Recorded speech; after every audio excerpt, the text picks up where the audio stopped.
ओम अज्ञानतिमिरन्धस्य ज्ञानाञ्जनशलाखया चक्षुरुन्मिलितं येन तस्मै श्रीगुरुवे नमः। नमो ओम विष्णुपदाय कृष्णप्रेष्ठाय भूतले श्रीमते भक्तिवेदान्तस्वामिन् इति नामिने। नमस्ते सरस्वती देवे गौरवाणी प्रचारिणे निर्विशेषशून्यवादी पाश्चात्यदेशतारिणे। जय श्री कृष्ण चैतन्य प्रभु नित्यानंद श्री अद्वैत गदाधर श्रीवासदि गौर भक्तवृंद। हरे कृष्णा कृष्ण कृष्ण हरे हरे, हरे राम राम राम हरे हरे। हरे कृष्णा। तो भगवान जो हैं बड़े ही संतुष्ट होकर के इन प्रचेताओं को दो आशीर्वाद, दो वरदान जो है प्रदान करते हैं, और बड़े ही महत्वपूर्ण ये आशीर्वाद हैं, ये भगवान के वरदान हैं। पहले भगवान कहते हैं कि हे प्रचेताओं, मैं तुमसे अत्यंत संतुष्ट होकर के, प्रसन्न होकर के मैं तुम्हें वरदान देता हूं कि देवताओं के 10 लाख साल, हमारे नहीं, धरती के 10 लाख साल भी बहुत बड़े होते हैं, देवताओं के 10 लाख साल तो बहुत बड़े होते हैं। क्योंकि देखिए, अगर हम भगवत गीता पढ़ेंगे तो उसके अनुसार क्या है, जब धरती के ऊपर 6 महीने बीत जाते हैं, धरती के ऊपर जब 6 महीने बीत जाते हैं तो देवताओं के केवल 12 घंटे बीतते हैं, मतलब आधा दिन। तो हमारे 6 महीने देवताओं का आधा दिन, हमारा पूरा 1 साल 12 महीने उनका 1 दिन। तो अब आप अंदाजा लगा सकते हैं, उनका 1 दिन हमारा 1 साल होता है, उनके 10 लाख साल हमारे अनुसार कितनी बड़ी अवधि होगी उसका हम अंदाजा भी नहीं लगा सकते हैं। तो भगवान ने आशीर्वाद दिया कि हे प्रचेताओं, मैं तुमसे इतना संतुष्ट हूं। और भगवान क्यों संतुष्ट थे? उनके सहयोग के कारण। तो भक्ति सेवा में अगर प्रचेताओं की भांति हम भी आपस में सहयोग करना सीख लें, लोग जो है उनका आपस में सहयोग नहीं होता है। एक कार्य को करते भी हैं तो भी लोग जो हैं एक दूसरे के विरुद्ध रहते हैं, एक दूसरे से ईर्ष्या करते हैं, आपस में उनका सहयोग नहीं होता है। लेकिन अगर हम ये सीख लें कि हम सब लोग मिल करके सहयोग करके भगवान की भक्ति करें, तो भगवान अत्यंत प्रसन्न हो जाते हैं। तो भगवान अब उनको ये आशीर्वाद दे रहे हैं, कह रहे हैं कि देवताओं के 10 लाख साल, उस समय तक धरती पर और स्वर्गलोक में जो भी अनेकों प्रकार के ऐश्वर्य हैं, जो भी अनेकों प्रकार की सुख सुविधाएं हैं, समृद्धियां हैं, इन सब को तुम भोग पाओगे। और कैसे भोग पाओगे? क्योंकि मान लीजिए अगर हम कुछ सालों तक जीवित रहते हैं, अगर हमें कोई आशीर्वाद दे कि भाई तुम्हारी उम्र 100 साल की होगी और तुम 100 साल में अनेकों प्रकार के भौतिक सुख भोग पाओगे, तो हम लोग जो है थोड़े, हमारे मन में एक संशय आएगा, संदेह आएगा कि भाई अभी तो मैं जवान हूँ, जब मैं जवान रहूँगा तो मैं भोग सकता हूँ, जब मैं बूढ़ा हो जाऊँगा, जब मैं बीमार हो जाऊँगा, तब किस प्रकार से भोगूँगा। अभी हम लोग जो है, आपके पास में अगर कोई मिठाइयाँ लेकर के आता है तो हम उसको भोग सकते हैं क्योंकि हम अभी जवान हैं। लेकिन जब वृद्धावस्था आ जाती है, जब हम बूढ़े हो जाते हैं, तो हम अनेकों प्रकार के पकवान, अनेकों प्रकार की मिठाइयाँ भोग नहीं पाते हैं। तो हम भी यही सोचेंगे कि भाई 10 लाख देवताओं के साल अगर ये जीवित रहेंगे तो बुढ़ापा आएगा, शक्ति शरीर की कम होगी, तो भोगने की शक्ति तो कम हो जाएगी। भगवान ने आशीर्वाद दिया 10 लाख साल तक ओजसा तुम्हारी शक्ति बिल्कुल क्षीण नहीं होगी, तुम्हारी शारीरिक शक्ति भोगने की कम नहीं होगी, और जिस प्रकार से तुम भोग रहे हो 10,000 साल तक उसी समान प्रकार से भोग पाओगे, 10 लाख सालों तक। तो ये एक आशीर्वाद दिया, और उन्होंने ये भी कहा बिना किसी रुकावट के, कोई बाधा नहीं आएगी। क्योंकि अगर आपको कोई बहुत सारा ऐश्वर्य दे देता है, मान लो आपकी लॉटरी लग गई, आपके पास में बहुत सारा धन दौलत आ गया, उसके बाद में क्या होता है, हमारी चिंताएं बढ़ जाती हैं। क्योंकि बहुत सारी लोगों की नजरें हमारे धन दौलत, हमारे ऐश्वर्य के ऊपर रहेगी, तो हमारी चिंताएं बढ़ जाती हैं, हमारा भय बढ़ जाता है। क्योंकि जैसे उदाहरण के तौर पर हम उदाहरण देख सकते हैं, इंद्र देवता हमेशा भयभीत रहते हैं, कोई असुर आकर के उनकी राजगद्दी हत्या न ले। तो भगवान ने आशीर्वाद दिया बिना अवरोध के, कोई रुकावट, कोई बाधा नहीं आएगी इन 10 लाख सालों तक, कोई बाधा तुम्हें जो है नहीं आएगी। तो ये भगवान ने जो है पहला आशीर्वाद दिया। ये आशीर्वाद भौतिक सुख सुविधाएं, ऐश्वर्य सब प्राप्ति के लिए, पूरी शक्ति के साथ में, और 10 लाख देवताओं के सालों तक धरती के ऊपर स्वर्गलोक में भोग पाएंगे। दूसरा भगवान ने आशीर्वाद दिया कि हे प्रचेताओं, इस प्रकार से 10 लाख साल भोगने के पश्चात तुम इन सभी ऐश्वर्यों से, इन सभी भौतिक सुख समृद्धियों से निरासक्त हो जाओगे और मेरी शुद्ध भक्ति में लग जाओगे। उस समय स्वर्ग की खुशियां, नरक के दुख, इन सब से तुम परे हो जाओगे, और उसके बाद तुम भगवत धाम वापस आ जाओगे। तो ये आशीर्वाद भी भगवान ने इन प्रचेताओं को दिया। आमतौर पर क्या होता है, देखिए, जैसे ही भौतिक सुख समृद्धियां हमारे पास में आती हैं, हम उनसे आसक्त हो जाते हैं, हम उनसे बंध जाते हैं।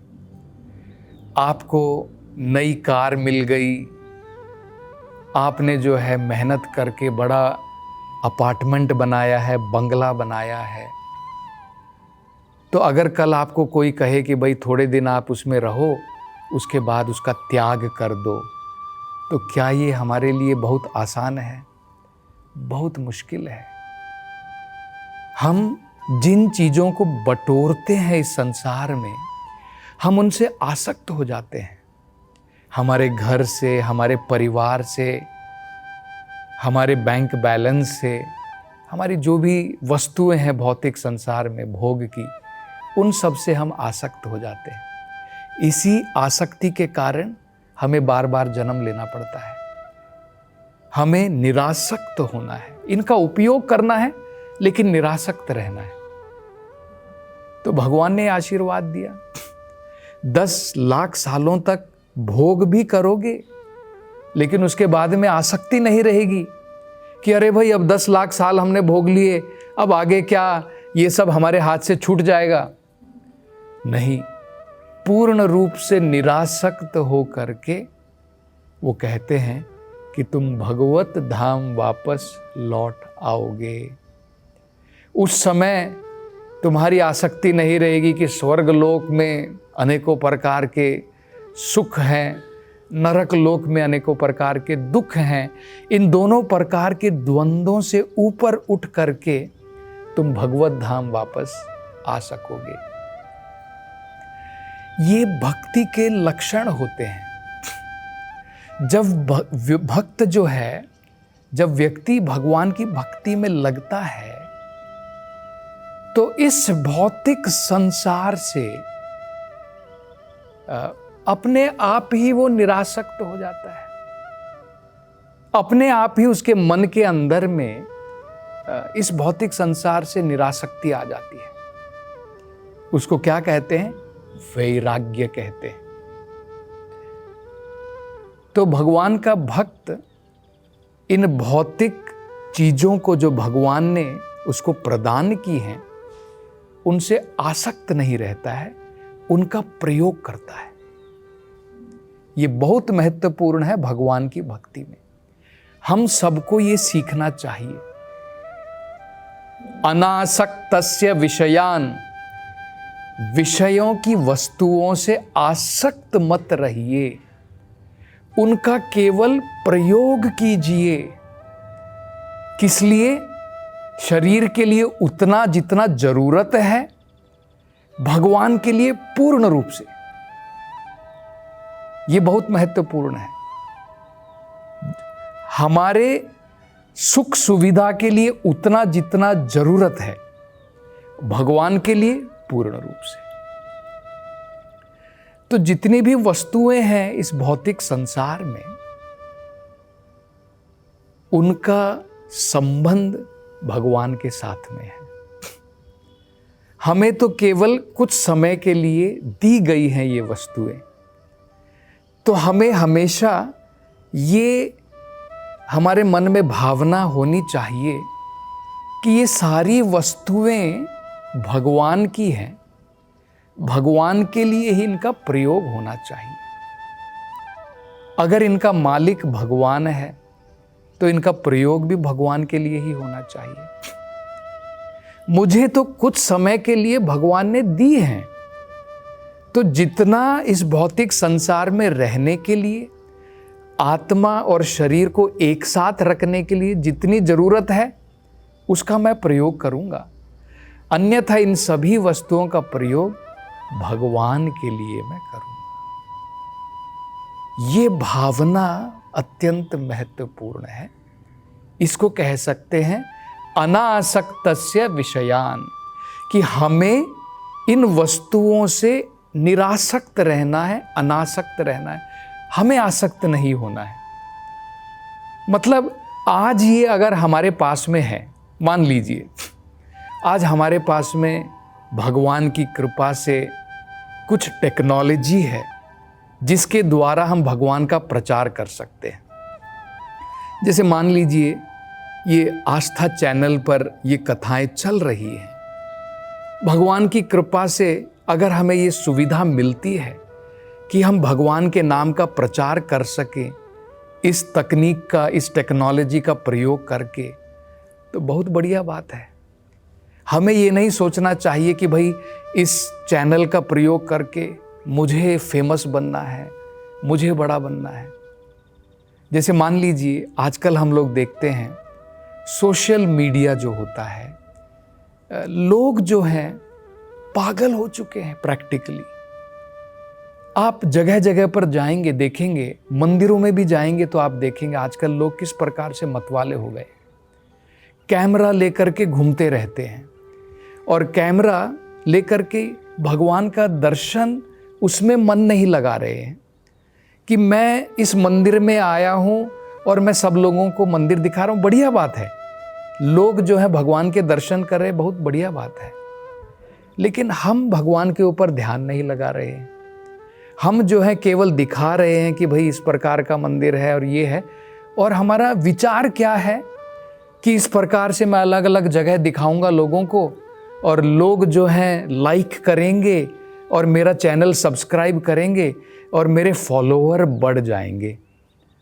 तो इस प्रकार के विचार के द्वारा कई बार भक्ति में भी हो सकता है हमारे मन में इस प्रकार के विचार आ जाएं।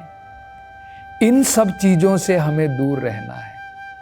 अगर भगवान की योजना के अनुसार अगर लोग जो है हम इस सोशल मीडिया के द्वारा लोगों तक भगवान के नाम का, भगवान की कथाओं का प्रचार कर सकते हैं, बहुत बढ़िया बात है। अगर मान लीजिए कल हमको ये उपलब्ध नहीं है, तो ऐसा नहीं है कि हम सोचे कि भाई अब हमारा जीवन ही खत्म हो गया, मेरे को हार्ट अटैक आ जाएगा, क्योंकि सोशल मीडिया आजकल लोगों का जीवन बन गई है। अगर वो नहीं है तो वो प्रैक्टिकली पागल हो सकते हैं, मतलब आसक्त हो जाते हैं लोग। भक्ति में क्या है, इनका केवल प्रयोग करना है। भाई आज मेरे पास में टेक्नोलॉजी है, सब कुछ है, तो इनका ये सोशल मीडिया का प्लेटफॉर्म है, इन सब का प्रयोग करके भगवान के नाम का प्रचार करना है। और अगर कल नहीं है, वो भी भगवान की योजना है। मुझे परेशान नहीं होना है, मेरी भक्ति नहीं रुकनी चाहिए, ये है वो है, क्योंकि भगवान की भक्ति अहेतुकी होती है।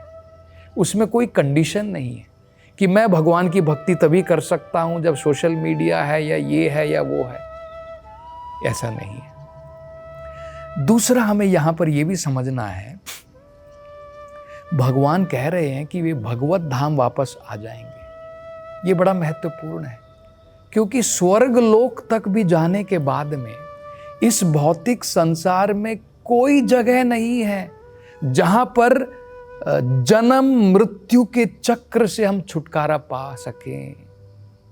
तो हमारा अंतिम लक्ष्य होना चाहिए भगवत धाम वापस जाने का। यहां तो संसार तो पदम पदम यद विपदम, कहीं पर भौतिक खुशियां मिलती हैं, कहीं पर दुख मिलता है, लेकिन जो भगवान का आध्यात्मिक संसार है वो पूर्ण रूप से आनंदमया है। वहां पर जाने के बाद इस अस्थाई संसार में वापस आने की जरूरत नहीं पड़ती है। यही भगवान ने आशीर्वाद दिया इन प्रचेताओं का कि तुम इन सुखों को भोगोगे बहुत सालों तक, उसके बाद में निरासक्त होकर के वापस मेरे धाम वापस आ जाओगे। तो और आगे अब भगवान क्या बताते हैं, इसकी चर्चा हम अगली कथा में करेंगे। हरे कृष्णा।